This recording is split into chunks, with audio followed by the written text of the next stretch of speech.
For literally millions of years, human biology was, well, it was basically defined by one overriding reality: scarcity. Right.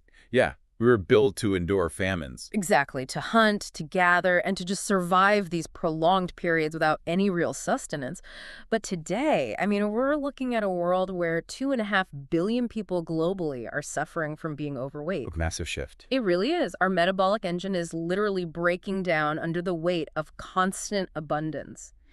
So, welcome to this deep dive, everyone. Today, we're exploring how manipulating just one single variable, a strictly controlled 20% calorie deficit, can fundamentally reprogram the way you age. And that evolutionary mismatch you just mentioned, that really is the root of the entire issue. We tend to view aging as this, inevitable generalized decay, almost like a medical inevitability that we just can't control. Right, like a car just wearing out over time. Exactly.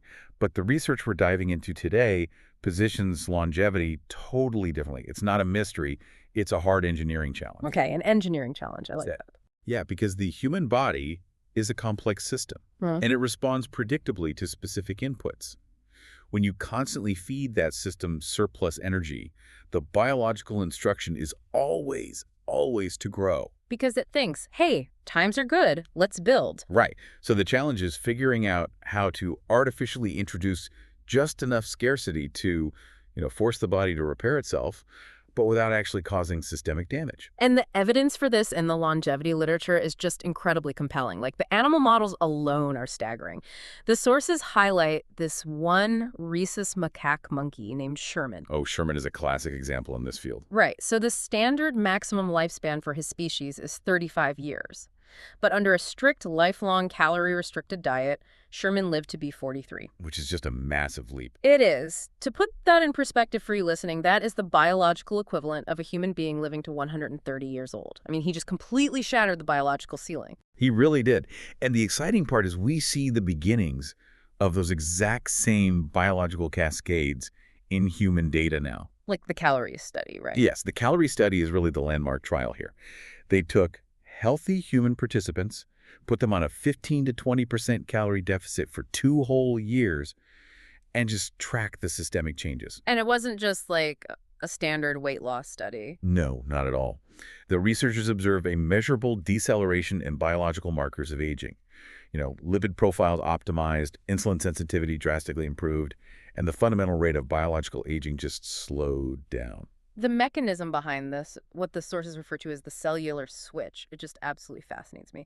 Because when you're in a surplus, your body is flooded with insulin and IGF-1. Right, the insulin-like growth factor. Yeah, and that combination acts as this massive biochemical command telling your cells to constantly divide.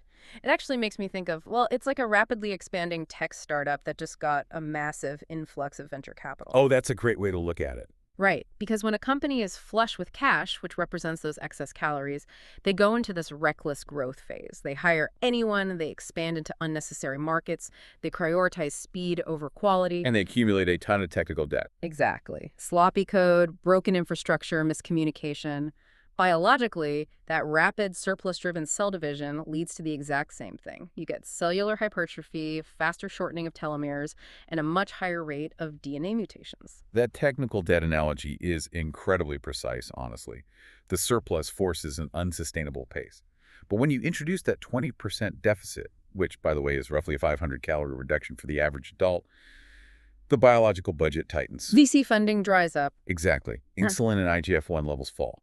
That constant command to divide just goes silent. The body realizes, uh-oh, energy is scarce, so it pauses all that unnecessary cell division and flips the switch to a conserve and repair strategy. It initiates a deep technical audit of your existing cells. Yes, because it simply cannot afford the metabolic cost of building new ones anymore. And the trigger for that audit is the drop in mTOR1 activity, right? Yeah. I mean, it basically acts as the cellular nutrient radar. That's exactly what it is. And when that radar stops pinging because the surplus is finally gone, the body gets the green light to activate autophagy. Which is just such a cool concept. It really is.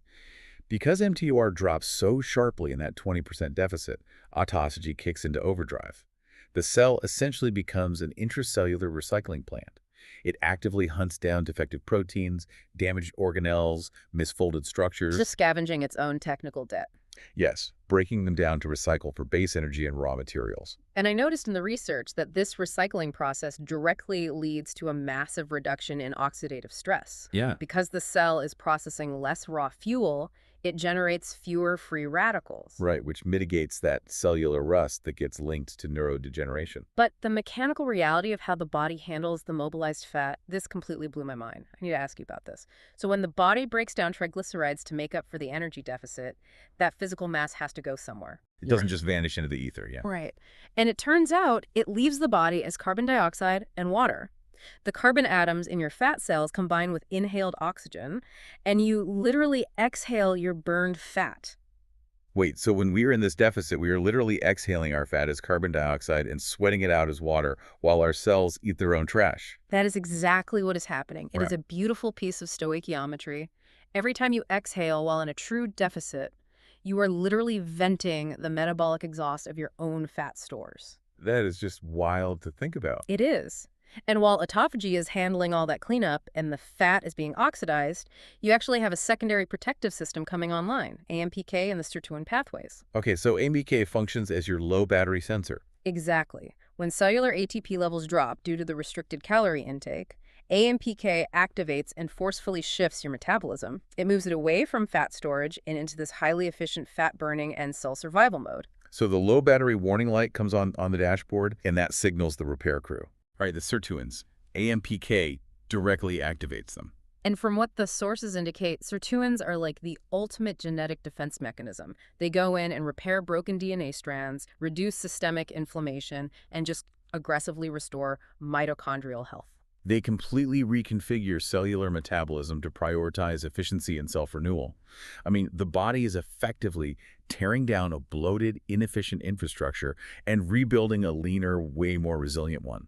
So theoretically, the mechanism is bulletproof. This combination of MTR suppression, autophagy, and AMPK activation offers a profound, completely free anti-aging protocol. Yes, But this brings up the obvious tension, right? Human nature. always the wild card. Always. A lot of people want these biological benefits, obviously, but they are looking for a shortcut in a pharmacy instead of just embracing the friction of eating 20% less. We see this heavily right now in the push for pharmacological interventions over physiological ones. GLP-1 agonists, for instance, are totally dominating the conversation today. Like Ozempic and those types of drugs. Exactly. And look, they are highly effective for weight loss because they agonize specific receptors in the brain to create an artificial satiety signal.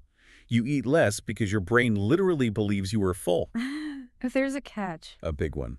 Artificially suppressing appetite does not necessarily mimic the deep, systemic nutrient scarcity required to trigger that full web of cellular rejuvenation we just talked about. So you lose mass, but you miss out on the deep repair.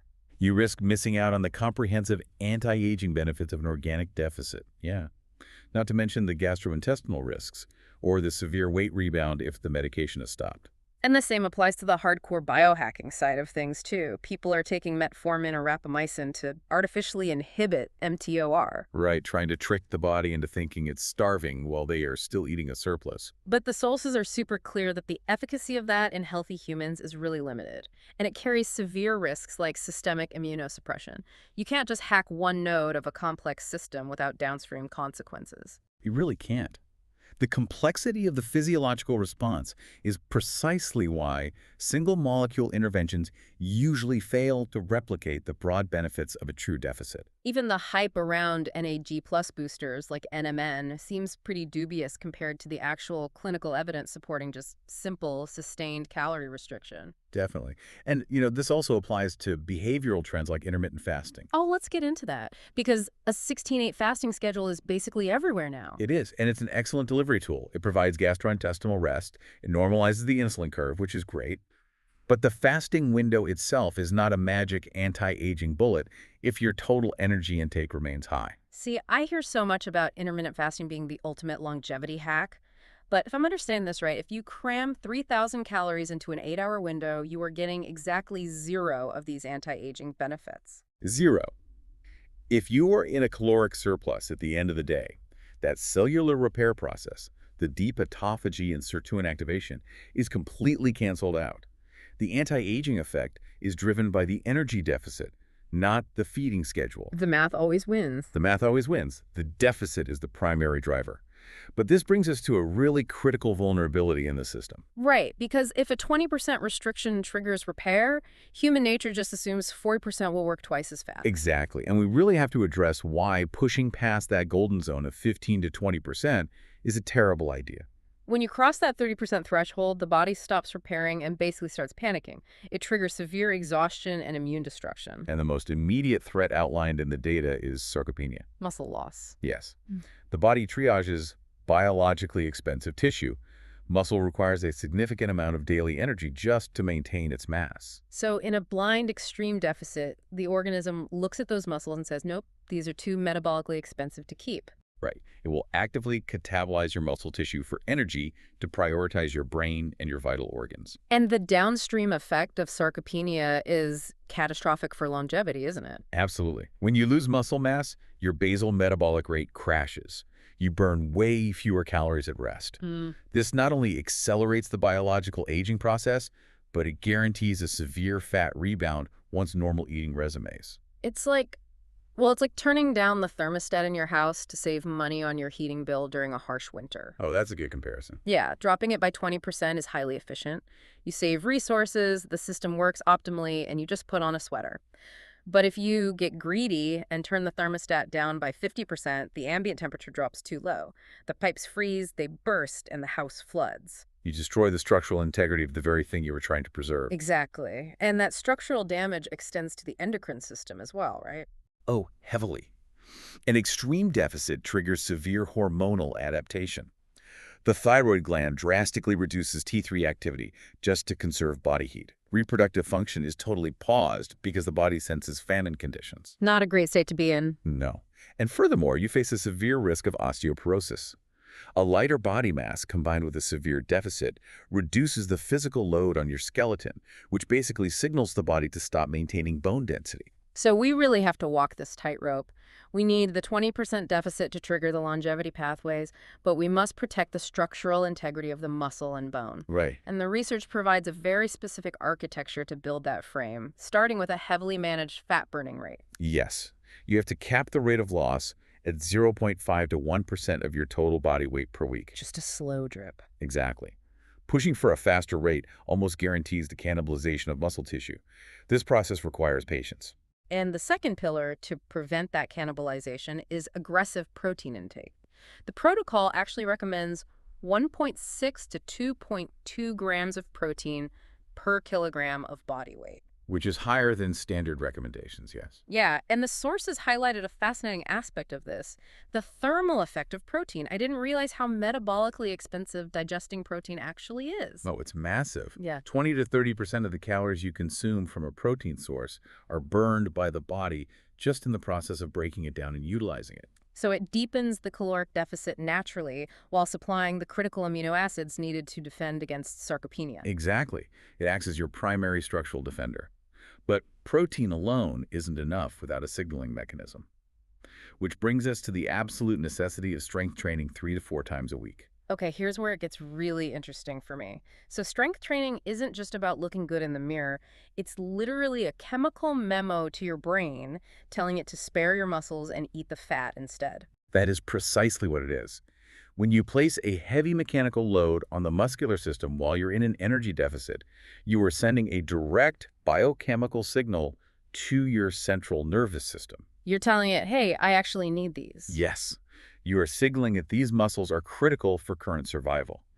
The nervous system then forces the body to spare the muscle tissue and exclusively oxidize fat stores to meet the energy gap. It totally reframes strength training. It's not about aesthetics. It's a necessary survival signal to override the body's instinct to burn muscle. Completely. So translating this perfect biological mechanism into a messy daily life is, well, that's where people usually fail, right? Hitting this 20% target without throwing the endocrine system into a panic requires a really calculated approach. It does. And the launch guide from the sources lays out a great 4-step process to actually ease into this deficit safely. Right. So the first step is establishing a true baseline, which I feel like is usually skipped. Almost always skipped. But for 1 full week, you need to track every single calorie without altering your diet at all. You have to know your exact maintenance threshold before you can manipulate it. Makes sense. Then step 2 is the microcut. Instead of slashing calories drastically, you reduce your daily intake by just 200 calories. Which is so easy. That's easily achieved by just eliminating liquid calories, heavy dressings, or a minor portion of starchy carbohydrates. Right, just a small tweak. Step 3 involves holding that microcut for 2 weeks to allow your psychological state and your hormonal system to adapt to the slightly lower volume without triggering a stress response. And then finally, step 4 is hitting the target. You drop down to the full 20% deficit. And the real key to surviving this phase is what they call the 80% rule. Getting up from a meal feeling about 80% full with a manageable lingering sense of hunger. Right. But managing that hunger requires a total restructuring of the diet.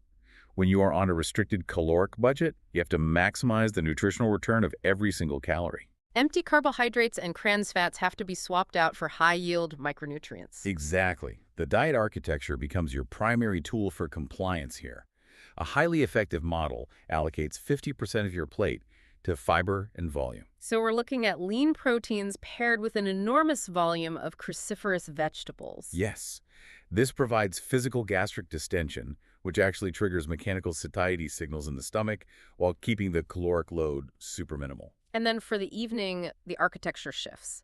25% of the diet focuses on slow-digesting proteins like legumes, tofu, or cottage cheese, specifically timed for dinner. Which ensures a steady drip of amino acids overnight to aid in recovery while you sleep. And the remaining 15% is allocated to strict fats, right? Yes, and dosed meticulously, since fats are the most calorically dense macronutrient. Okay, so beyond just the food on the plate, the data in the sources on circadian integration and sleep just completely reframes the entire concept of dietary willpower. Oh, it really does. The sources note that just a couple of nights of restricted, like 4-hour sleep completely derails your metabolic hormones. It severely elevates ghrelin, which is your hunger hormone, and crashes leptin, your satiety signal. It creates a biochemical environment where overeating is almost inevitable. You cannot out-willpower a hormonal cascade that's designed to make you seek calorically dense food. Because sleep deprivation biologically mimics starvation signaling. Exactly. I think this is incredibly liberating for people to hear. I mean, if you've ever pulled an all-nighter and the next day you are just uncontrollably ravenous, that is not a moral failure or a lack of discipline. Your ghrelin and leptin have biochemically hijacked your decision-making. It's purely biological. And it's not just sleep duration either. Sleep timing is tightly integrated with the fat-burning process. There is a strict timing rule to stop eating 3 hours before sleep. Yeah, that 3-hour fasting window before bed is designed to drop your nocturnal insulin levels. When insulin is low during sleep, the body can freely access adipose tissue for fuel. And this is deeply tied to the release of growth hormone, right? Yes, gonadotropin. It is a powerful endogenous fat burner. Up to 70% of your daily growth hormone is released during deep sleep phases. Wow, 70%. Right. So if your sleep is fragmented, or if your insulin is spiked because you ate right before bed, you actively suppress that hormonal release and block nocturnal fat oxidation. You are essentially leaving biological upgrades on the table. Exactly. So it ensures all these variables, the deficit, the protein, the sleep, are actually moving the needle. The protocol relies on tracking specific diagnostic biomarkers. Objectively, you want to see a downward trend in LDL cholesterol and fasting insulin, alongside lowered IGF-1, which basically confirms the cellular switch has actually flipped. But you also have to monitor for dangerous depletion. You track ferritin to ensure your iron stores aren't crashing, and T3 to monitor if the thyroid is over-adapting to the deficit. And subjective markers are just as telling, aren't they? Oh, absolutely. If the protocol is calibrated correctly in that green zone, you experience stable energy, cognitive clarity, restorative sleep. But if you cross into the red zone. Right, which is characterized by insomnia, chronic coldness, excessive hair loss, or just profound apathy, your system is aggressively signaling that the deficit has become destructive. It really all synthesizes into this comprehensive longevity equation. A precise 20% energy deficit combined with 1.6 to 2.2 grams per kilogram of protein, strength training 3 times a week, and 7+ hours of high-quality sleep. It takes a sustainable daily metabolic balance and translates it into compound cellular rejuvenation. It just demystifies the aging process completely. Healthy longevity is basically the predictable physiological outcome of supplying the body with the exact inputs required to maintain structural integrity while forcing cellular cleanup. That's exactly right. Which brings me to a final thought for you to explore on your own. We began this deep dive by comparing aging to the murky world of medical diagnoses, where our default is to just wait for something to break and then try to fix it. Very reactive approach. Right, totally reactive. But if biological aging is fundamentally an engineering challenge, a system that can be reprogrammed toward continuous repair just by dialing back our energy intake by 20%, how might that reshape our entire healthcare paradigm? It's a huge question. Should we perhaps pivot our vast medical resources away from managing the late-stage diseases of metabolic surplus and instead engineer our environments and our habits to maintain a lifelong state of cellular renewal? I mean, it completely alters the definition of what it means to practice medicine. It really does. Thank you so much for joining us on this deep dive. Take care of yourselves, and we will catch you next time. We are the new architects now. A triple helix making a vow. An edge entropy signal in flight, igniting the future with light. We are the life train, breaking the mold. A brand new epoch of emerald and gold. The Mega Side Genesis.